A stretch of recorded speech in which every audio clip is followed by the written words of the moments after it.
With the new Kuudra boss, there's a few things you need to do in order to actually access him. You need to complete L's quest, you need to do a bunch of other stuff, and you need to have Kuudra Keys.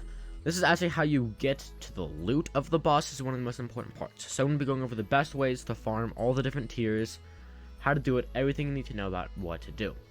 Alright, so Kuudra Keys are so important, and there's 5 different tiers. You have Basic, Hot, Burning, Fiery, and Inferno. But how do you actually get them? There is 2 ways to get that. I'm going to be going over the best method that you can do to do both methods at the same time and get as much keys as physically possible.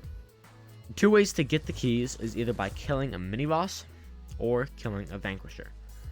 Now by mini-boss, I mean Mage Outlaw, Magma, the Magma guy, the 4 bosses, right? Barbarian, Mage, Ashfang, Magma. Now there's a small chance when you kill each of these bosses that it will actually drop you a Kuudra Key. Now this is not the most effective way because it's a very low % chance, and the chance that you're going to get the key that you actually want is also extraordinarily low. Now the other way to get it is by summoning in Vanquishers and buying it from a shop. Now I'm going to finish up with this boss and I'll show you what I mean. But Vanquishers are special mobs, kind of like special zealots. What they will do is after having X amount of time, like after killing X amount of mobs, there'll be a chance that a Vanquisher will summon it. Vanquishers are a wither. They have 10 million health, and on drop they will drop 3 Nether stars. These Nether stars can be used to purchase actual keys from 2 different NPCs. Now you must be in a faction in order to do this. So once you have these Nether stars, which I'll go over a lot more in depth of how to actually get, you're going to want to go to the Barbarian Emissary or the Mage Emissary. These are the only 2 NPCs that will sell them, and they will sell higher tier keys the higher reputation you have. So at Hero, they will sell every single key from Basic to Inferno. As we can see, all the keys right here, all of them cost coins, either Enchanted Red Sand or Mycelium, depending on what you're at. So if it's Mage, Mycelium; if it's Barbarian, it's Red Sand, and 2 Nether stars. Keep in mind, you get 3 Nether stars from Vanquishers, but these are pretty expensive to buy, meaning you need to kill a lot of Vanquishers. But due to a new mechanic that they added in the Nether update, which is so nice, it's not actually that bad to do. So there's this mechanic in another update called loot share. So if I try to hit a mob without actually killing it and let someone else kill it, I hit this mob, this guy's gonna kill it, and I'm gonna get a loot share. As we can see, you receive loot from assisting, whatever. This works with mini bosses, including the Vanquisher. Meaning, if you have like 2 people and someone hits the Vanquisher, whoever hit it gets 1 Nether star in addition. This is just so nice to do. Now keep in mind, Nether stars are not able to be auctioned or able to be traded. They are your own thing. You cannot buy them from anyone. However, there is very easy ways to grind them.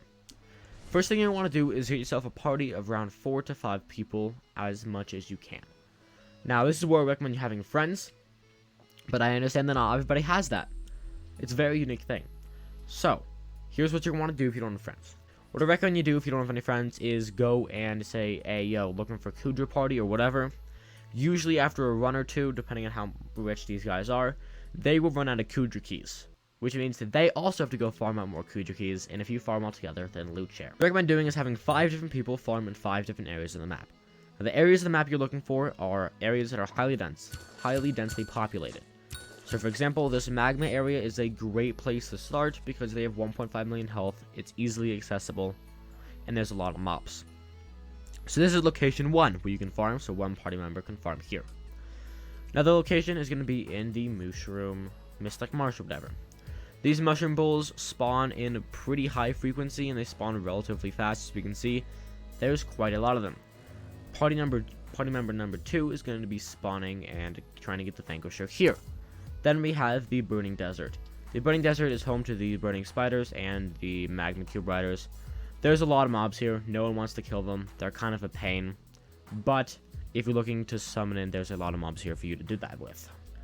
The first location is at spawn. You're going to take a left and go up these staircases. There'll be a lot of Wither Specters spawning in this area, so you can get a bunch of kills here. Also be Wither Skeletons usually out on this bridge that you can go and farm up. And there will also be Wither Specters down there that you can farm, and Blazes in here that you can farm. It's a host of different options that you can farm if needed. Then literally all you do is when someone gets a Vanquisher, they say where the Vanquisher is, like the general area, under volcano, at spawn, in fortress. And then if you spawn the Vanquisher, here's your job. You want to hit it around 3 times and make sure everyone else in the party hits it at least once. So let's pretend we have Bob, Joe, and me. Joe summons in a Vanquisher. Joe's job, he's going to hit it like 3 times, and then he's going to let me hit it like 3 times, and then he's going to let Jeff hit it like 3 times so everyone gets a hit. Then he's going to let either me or Jeff kill the mob. Because if me and Jeff kill the mob, he still gets the same drops anyways. And at least from what I've heard, I have not actually confirmed this, but from what I've heard, the person who kills the mob, who kills the Vanquisher, gets 2 Wither Stars even if they didn't spawn it in. Basically speaking, do you have to let people do this? No, but it just makes their life so much easier because they get a free Nether Star. Why would you not do it, right? Whole point of this is be friendly, have people go and farm with you, farm in different areas, farm up Vanquishers. It will still take you a while. Vanquishers are kind of a pain to get, I'm not gonna lie to you. It's hard to get than Zealots from what I've seen. I've killed quite a lot of mobs and I've not gotten a Vanquisher anytime recently. So they can be pretty annoying, but get a party, do it, and you'll be really set. If you guys want to take this video, subscribe and join the world with me. See you guys next one. Peace.